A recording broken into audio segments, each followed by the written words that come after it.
Okay, everyone, welcome back to another special episode here at Celtics Talk Weekly. I'm your host, David Caires. We're on it solo today, but the Celtics may be feeling down, the whole community may be feeling down, but we're still working hard to get out this content for you guys in the middle of a playoff series. To my left or right, however you're looking at this video, I have a very special guest once again on the program. His name is Bugs. He's a Celtics content creator on X, and we've been trying to get this going for around a week now. Some, scheduling conflicts, life gets in the way, but very happy to have him on the show here finally. So we're going to talk hoops for an hour, all things Celtics, all things this series. But first of all, before we continue, Bugs, how are you doing today? I'm doing well. Happy to be here. Happy to finally get this situated. Right. Like I said, happy to have you. My first question is just going to be, how did you become a Celtics fan? Yeah, so Celtics fandom is something that's kind of always been in my family. I'm not actually from Boston. I live in the St. Louis area, but I've always been a Celtics fan growing up. My dad was a Celtics fan. My grandfather was a big Bob Cousy fan. So that's really kind of where it all started, and it's just trickled down from there. But yeah, I've been rooting for him my whole life, and yeah. That's a shame because our one of our co-hosts, Seamus, is also from St. Louis and he's a Celtics fan. Really? So that's funny that we're interacting with another St. Louis Celtics fan here. Yeah, that's interesting. Speaking of Bob Cousy, have you watched any of Celtic City? Yeah, I've watched. I'm on the last episode actually. I haven't gotten around to that one yet, but yeah, I saw the whole kind of Cousy special there at the start. Really cool stuff. What are your thoughts on the documentary so far? I mean, I love it. Any Celtics content I can get, I'm gonna eat it up. No, I know there's been some controversy around the no Isaiah Thomas era, which I do wish that was in there. But at the end of the day, I mean, franchise is all about winning championships. Anything less than a championship, and it's a bust. So I can understand why they left it out. For me personally, though, Isaiah Thomas. So like when I was growing up, there were some rough years there as a Celtics fan. You know, like the kind of after the big three era and Rondo left, there was a little bit of once Brad Stevens took over, a little bit of rebuild going on, and Isaiah Thomas kind of really reignited that fire for me as a Celtics fan growing up. So I'm always appreciative for him because he brought me a lot more. He brought that joy back kind of to being a Celtics fan. So I wish he was in there because I just have so much respect for him. But other than that, I've been loving the series. Yeah, it's a tough one because I'm with you where, yeah, it was hard for like that first year in the Brad Stevens era. We tanked. We only won 25 games, and the first half of that second season with Brad, it was not much to look forward to. And then we're trading for some 5'9" point guard. It's like, oh, who's this guy going to be? And he comes in and he wins over the city. So right, and you can't really tell the history of the Celtics in this current era without Isaiah Thomas. Also, just for the part of the trade that he was a part of with Kyrie Irving and that whole era as well. So it's a tough one, but yeah, I knew they were going to have to cut out a lot of good things with it only being 9 episodes. So they just kind of have to pick and choose what they put in there. Right. What is your earliest memory as a Celtics fan? My earliest memory is actually the 2008 championship, winning that. I was 5, so I watched every game with my dad. I don't remember watching every game, if I'm being honest, but I do remember celebrating. And I mean that's I can't remember anything earlier than that. And then after that Celtics Bulls series, that crazy round 1 series. 2009. Yep, I remember that very vividly, and I unfortunately remember the 2010 finals very vividly too. But those were really my earliest big moments as a Celtics fan. Who was some favorite players of yours in those 08 and like early 2010s teams? Yeah, I was a big KG guy. I loved KG. Rondo, the way Rondo played just excited me so much. You know, he was so unique. You never really saw a player like him before or after, kind of the way, just how he moved around the court and dissected defenses. But Paul Pierce, I actually, I'm actually a college basketball player, and I've always kind of been, my main focus has always kind of been getting buckets. So I always had a soft spot for Paul Pierce because I just loved watching him get it done, and that clutch gene he had, man, and fun to watch. What position do you play in basketball? I'm a wing, so I'm usually somewhere like two or the three. Cool. If you don't mind, you don't have to share if you don't want to, but what college did you play basketball for? It's a Division II school called UMSL, University of Missouri St. Louis. Right on. Very cool. Want to shift it to your now content creation days as a Celtics fan. So you created the account Bugs in February of 2024. You're according to your bio, a self-proclaimed Celtics lover, Derek White enthusiast, and Jay's supporter. What made you decide to want to tweet or basically create content regarding the Celtics? Well, see, I'm very passionate about the Celtics, obviously, as you are. And I kind of found myself every year, like, just being more and more passionate about it. And every year, less and less people I talked to about it cared. So I kind of felt like I was oversharing, or like, you know, if the Celtics lost a playoff game and I was letting off some steam, these people didn't want to hear it. So I kind of started this Twitter account just as a way to kind of talk about it and get it off. Like, just I'm very passionate about it. Maybe find some like-minded people. I originally kind of just expected it to be like a little burner account that, you know, like maybe 5 people just happen to see across their timeline. But as I started to interact with people, I felt like I fit right into the Celtics community and loved everything about it. So I really started to take it more seriously. What, for those that don't know, what is your style of tweeting? Do you like to just be more informational? Do you like to post memes? Do you like to rage bait? A mix of everything?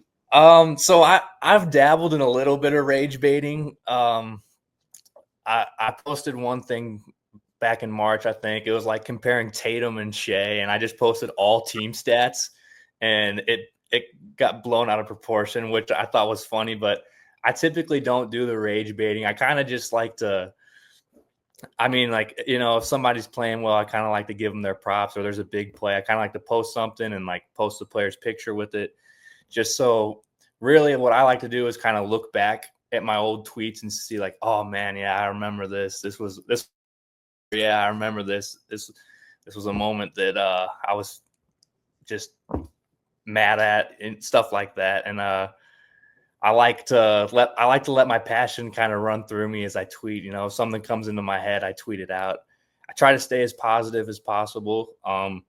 There's so much negativity on, really, X is probably the most negative place in the world. But and sometimes it gets the best of me, but I do try to stay positive for the most part. And whoever's wearing that Kelly green, I try to support them as much as I can. Now, I was going through your tweets, and you have a lot of like really good engagement on your tweets. Like, I've seen some where you've had like 76,000 impressions. You have like a handful of comments. For people looking to build their brand through X, what advice would you give them? I would say just be genuine. A lot of the time I'm just posting what comes to my mind. I'm not putting too much thought. I'm not saying, oh, maybe I should word it this way so more people look at it. I just kind of say what I feel, tweet what I feel, really. And being genuine, finding yourself a little community. Those are the 2 main things. And it's easy. It comes easy for me because I'm super passionate about it. So, you know, if Pritchard hits a buzzer beater 3, I'm already ready for it. You know, just excited. I know a lot of times I end up tweeting things in all caps because I'm so excited. So that's pretty much my mojo. But yeah, really just being genuine and passionate and not really caring how many engagements you get, I feel like actually kind of helps you get more engagements probably, because I think people really appreciate passion and being genuine. What's your favorite tweet that you've ever put out, do you think? My favorite tweet. Mine here. My favorite tweet is probably last year in the conference semis when Marcus Morris was randomly having a legacy game against us. Game 5, I remember that. Yeah, I found a throwback hoops clip of that Paul Pierce LeBron duel back in 2008, and I tweeted Marcus Morris versus Jason Tatum 2024. That was probably my favorite one. That's funny. Yeah, it's like those old throwback memes. Like, I'm sure you know the meme. It's like the video Shaq and Kobe like going off and shows their feet, and like everyone knows like what that means when it's like Robin Lopez and Giannis combined for 60 or whatever. So I like that kind of content. What would you say is the current state of Celtics Twitter as of 11:53 a.m. Eastern Time here, Wednesday, May 14th, 2025? To be honest, it's pretty depressing right now. Obviously Tatum, sending my best thoughts his way. Love the guy. Just horrible to see what happened to him. Couldn't have happened to at least a less deserving person. That kind of, I think, sent shockwaves through Celtic Nation, as it should.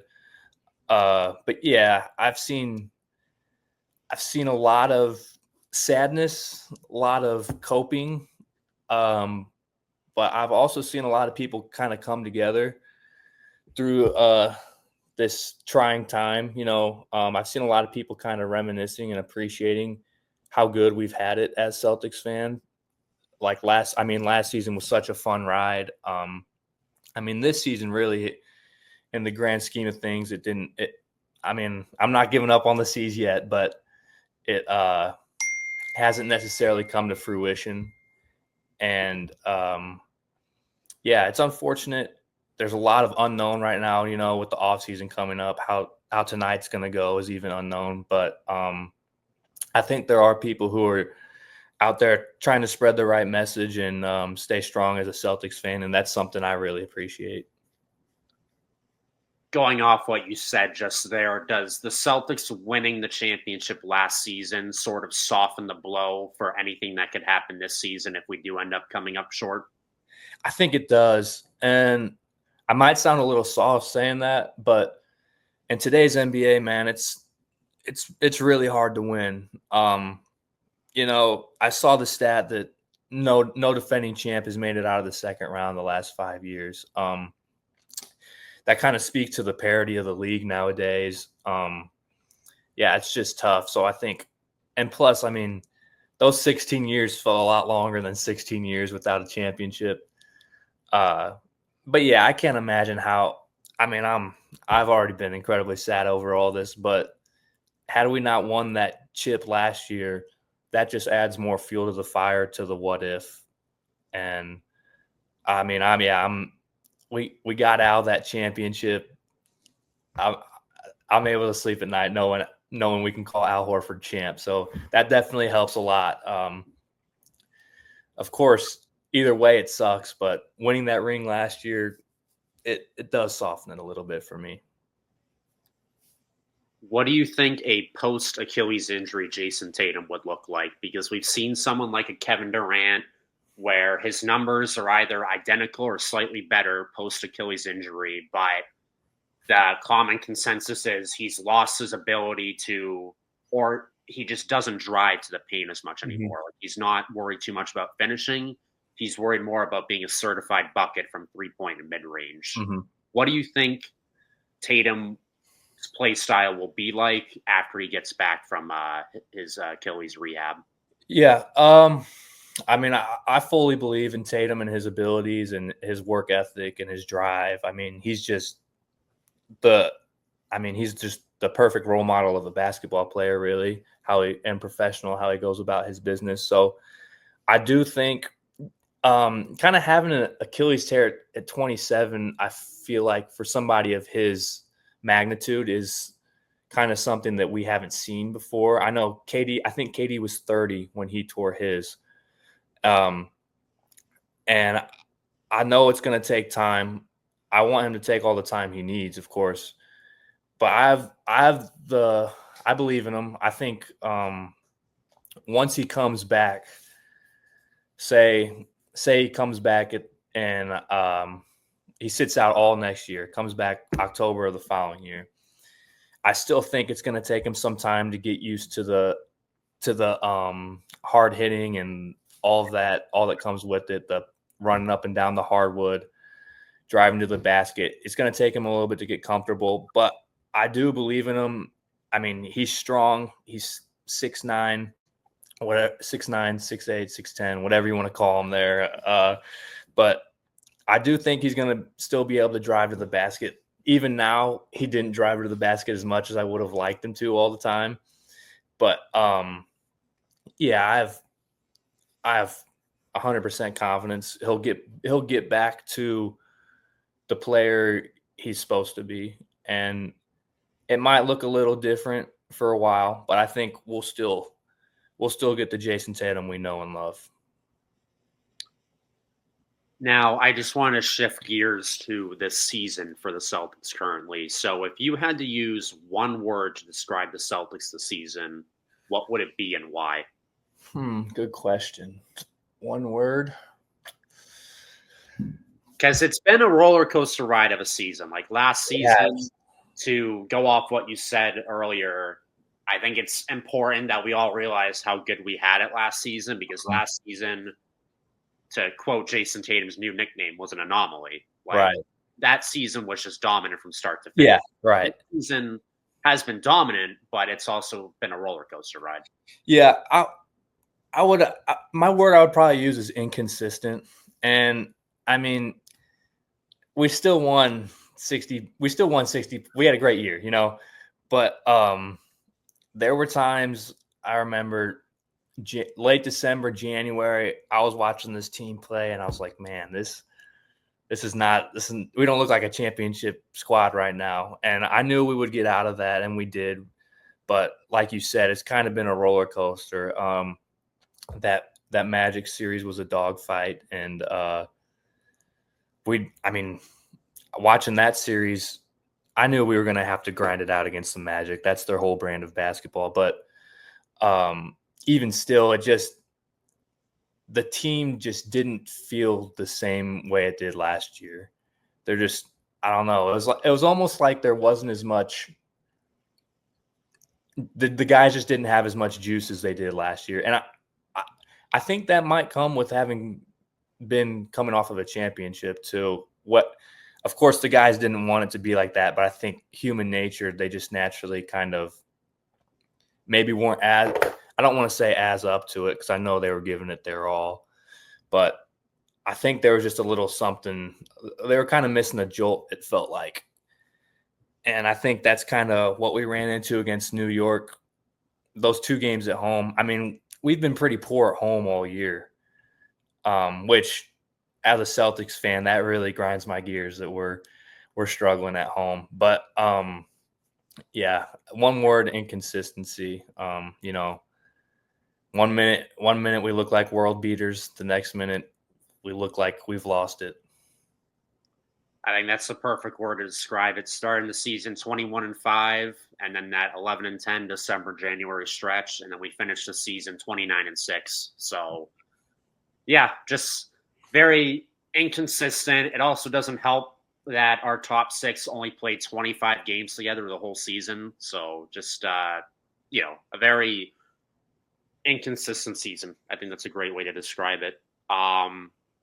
What do you think has been the biggest reason for the Celtics falling behind 3-1 in this series?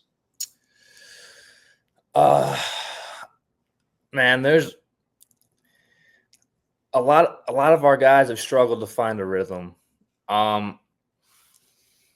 Game one, I mean, we set the all-time record for threes missed in a game. if you look back at that, okay, this is what I've been telling all my friends. I'm kind of going to get off on a tangent here, but the game is so marginal, one little play can change the entire game, really. If you look back on it in hindsight, the Celtics missed 45 threes in game one. And the whole discourse on Twitter was these guys need to go to the basket more. This is ridiculous. They're missing they're taking all these terrible shots.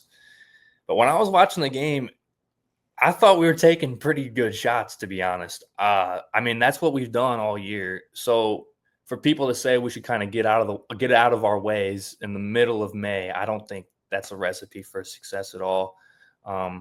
In hindsight, we make one more three in regulation, we win the game. Maybe we should have attacked the basket a little bit more, kind of controlled the pace of the game there in that fourth quarter when our lead started to dwindle. But that's easy to say after it's said and done. And then for game two, we went almost 9 minutes without making a field goal in the fourth quarter. I don't know many teams that are going to win a game doing that. And we lost the game by 1 point. It stings, of course. I do try to be a Mazzulla supporter, and he's getting a lot of hate. But the guy is really young. He's not even 40, I don't think. It's 36. Yeah, yes. He's super young. So the Mitchell Robinson foul, putting them in the bonus, that came back to bite us. That's not something that everybody's going to recognize, and I don't think very many people recognize that before the fact. I was kind of wondering why he was doing it, but Mitchell Robinson was like at that time, I think he was plus 31 in the two games combined. So Joe was trying to get him off the court for the last 5 minutes of the game, which he did. He made them sub him out, but yeah, it came back to bite us. But it's so marginal, man. We could very easily be up 3-1. I thought whatever night it was. Was it Sunday or Saturday that we played? Sunday or Monday? Saturday, then Monday. Yeah, Monday. Monday I thought was the only game we should have lost. I thought, that's bound to happen. When you drop two games at home, you can't expect to win them both on the road, especially when you're playing New York, man. That crowd's awesome. I'll give it to them.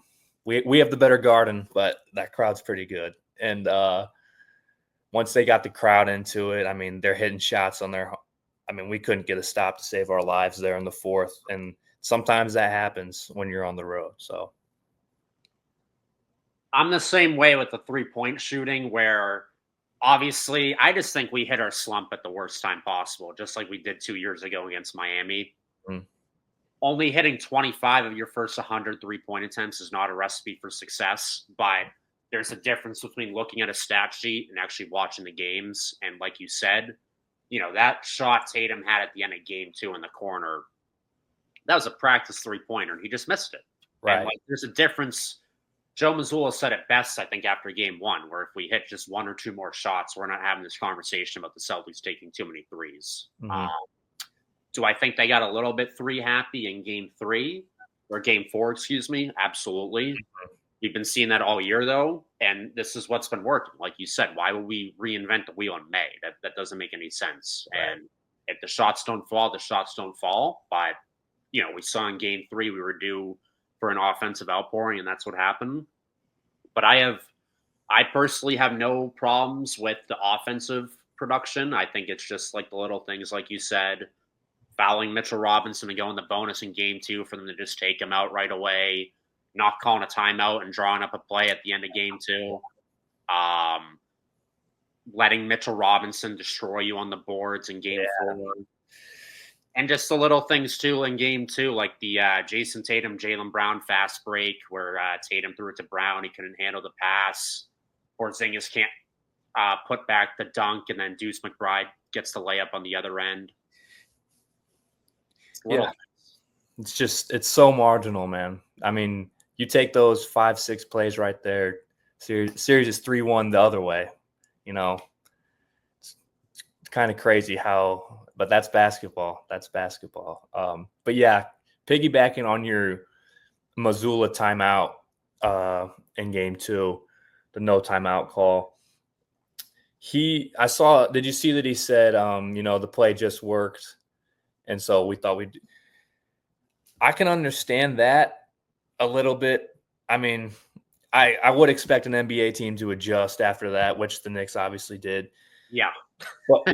But I'm not mad at him for not calling a timeout right away. And I tweeted this, but he called as soon as he saw their coverage was different and the play was going nowhere. He could have been at half court screaming for a timeout, and we still could have had 7 or 8 seconds on the clock to draw something up, which is more than enough time. And that's what I was so frustrated with. I think everybody watching that play knew it was going nowhere. Tatum didn't even have a great handle on it. He was kind of fumbling the ball as he was driving. There was a ton of congestion, and the Knicks were ready for the exact same play. So at that point, you got to call a timeout. But yeah, I agree with you 100%. There's been a couple things each game that have really, really cost us. Are you part of the Fire Joe Mazzulla crew? Because I'm not. I'm not either. I mean, like we said, this guy's 36 and he's a champion. Just coming off a championship. Yeah, I get mad at Joe at times, but like we talked about, he's so young. The whole locker room loves the guy.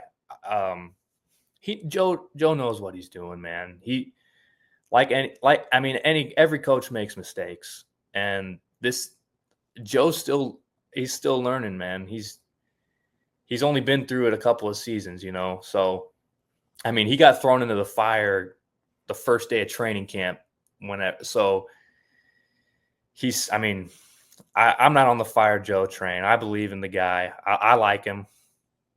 And let me just say, there is a 0% chance he gets fired because the new owner loves him. Yeah, the whole new owner's family loves him too. There's no chance. Like we're not following the trend of like the Nuggets, the Grizzlies, the Bucks, where we're firing a coach right after they win a championship. Like there's no reason to. Joe Mazzulla is one of the best coaches in the NBA. He screws up just like any of us screw up in life, and it's not going to be perfect, but I think he does a fantastic job, and he's the coach that got us over the hump for the first time in 16 years. Right. Yeah, I'm with you. I just had to throw that out there because you see a ton of people on social media saying that, just crashing out, I guess, or whatever. Yeah. Do you think the Celtics can come back from down 3-1 without Jason Tatum? Tonight will be telling, I think. I'm hoping we get Celtics Nation could use a kind of inspiring performance tonight. And I believe in the guys. I think we can still win the series. Like kind of as we just talked about, we've been 1 or 2 plays away from having command of this series. We're 0-2 at home. Very overdue for a home win. If we go to New York 3-2, that puts a lot of pressure on them, and I think it's doable. We have the guys to do it. I'm not counting us out just yet. Jaylen Brown, I was kind of rough on him after Game 4, but I think he can have a bounce back night tonight and kind of lead by example for the rest of the guys and saying, hey, we're not just laying down. We can still do this. So do you think if the Celtics win tonight, the series will go to 7? Yeah, I do. I think it will. This Knicks team, I'm a big guy on experience. I'm a huge experience guy, and this Knicks team if they go back to New York 3-2, this Knicks team has never been in that situation before. Defending champs at home, you're up 3-2, their best players injured. You have all the pressure in the world on you. And I think the Celtics are the most battle-tested team in the league at this point. So, yeah, I think it goes 7, and then anything can happen. But Game 7 at the Boston Garden. Where else would you want to be, man? True that. Do you view tonight as a legacy game for Jaylen Brown potentially? I mean, it's going to be all on his shoulders. The last time, obviously, we went down this road, hate to bring it up, was Game 7 against the Heat in 2023, where Brown had 7 turnovers. Tatum gets hurt 11 seconds into that game. But do you think this has the potential to be a legacy or reputation-defining game for Jaylen Brown, or are the stakes not that high? I don't think the stakes are too high. I think he's kind of in a situation where if the Celtics lose tonight, Jaylen Brown plays horribly, I don't think there's going to be too much discourse on that, given how the series has played out and what happened last game. I think a lot of people are kind of just checking the Celtics off. But I do think if the Celtics were able to win, a lot of people would start talking about Jaylen Brown again. And I don't want Jaylen Brown to think that way. I want Jaylen Brown to go out there and let the game come to him and play good Jaylen Brown basketball without forcing. A lot of the times where I run into problems with him is you can kind of see it coming through his head. He's like, oh, I need to make something happen. And that's kind of where he runs into trouble a lot of the time. So I hope we get a poised Jaylen Brown performance where he doesn't have this legacy game in his mind. He's just trying to go out there and be the best Celtic he can. And I think that will help people start talking about him in the right way. And we're going to end with this one. I asked you my first question to you is my second was, what was your favorite or your earliest Celtics memory? You said the 2008 championship. What is your favorite memory as a Celtics fan? My favorite memory, man, that's tough. I'd probably have to. Oh man, when Pritchard hit that buzzer beater last year in the finals, that's kind of when I was like, yeah, we're good. That was kind of the moment for me. Probably just watching us win the 24 finals with my dad. We've watched hundreds of Celtics games together. We've ranted together. We've been happy watching the games together. So it was kind of a culmination of me growing up watching Celtics games with him, and that felt like it was kind of like the cherry on top. So that's going to be tough to beat forever. So, yeah, I would have to say winning that championship last year. Have you ever been to a Celtics game? Yep, I've been to 3 games. I actually went to Game 4 of the conference finals last year in Indiana. So it was awesome, man. I got to see them sweep them and have their little ceremony after the game. It was really, really cool. That is funny you mentioned that game specifically, because that's an all-time favorite game of mine. I watched that at a sports bar, right? It's connected to the TD Garden, and they had the cheerleaders there. They had shirts on every single one of the seats. It literally felt like you were watching the game and you weren't at the game. And that whole game, we were hanging around with the Pacers, and then they went up 9 late. It's like, oh, maybe we'll just have to win this back in Boston. And the shots started falling. Then you used the word culmination. That was like the culmination of Jaylen Brown's development. He made the extra pass to find Derek White in the corner. And then the symbol of the series was Jrue Holiday again, that final offensive board, just like he got the game-winning steal. Yeah. 3. And then Tatum threw the ball up. It felt like I blacked out. That whole restaurant went crazy. And man, that's awesome. Yeah, that was a great memory of mine too. That and clinching in 22 as well against the Heat. I mean, we're not going to talk about what happened. That Game 7 against the Heat, finally getting over the hump, finally getting to see the Celtics make the finals was also awesome. Yeah, that I agree. And also, I'll throw out there Game 6, Derek White game winner. I was losing my mind. I was actually at my brother's. My brother was going to Mizzou at the time, and we were watching it from his apartment up there, and we were going crazy, man. It was like we were brought back to life when he made that shot. So, again, in hindsight, it didn't work out, but we don't have to talk about what happened 2 days ago. Yeah. No, these were great memories. I mean, it's okay to also, I think, reflect on these great memories too. Like, we don't have to worry about what happened after, but there's just been so many good memories with this core, and like, we don't Mhm. know what the team will look like next year, but Right. I'm perfectly fine spending the rest of this playoff run reflecting on how good we've had it because, Yeah, there's been a lot of good Celtics memories these last 10 years or so. for sure. Yeah, I'm right there with you in the same boat, man. It's been a fun ride, so I can't complain. Same here. Okay, that is going to do it for this episode of Celtics Talk Weekly. Bugs, I want to thank you for coming on here. This is a great conversation. We'd love to have you on again in the future to talk more about Celtics hoops. Um, we're going to keep bringing these episodes to you guys as much as we can, as long as the season goes on. We're going to keep having special guests on, and just make sure if you like these episodes, hit the subscribe button, hit that like button, and we're going to keep bringing them to you. We love making content about the Celtics. We love reaching out to fans that love the Celtics and bringing them on, and we're just going to keep having fun doing it. Alrighty, that's going to do it for us guys today. Have a good day. Go Celtics. Go Celts.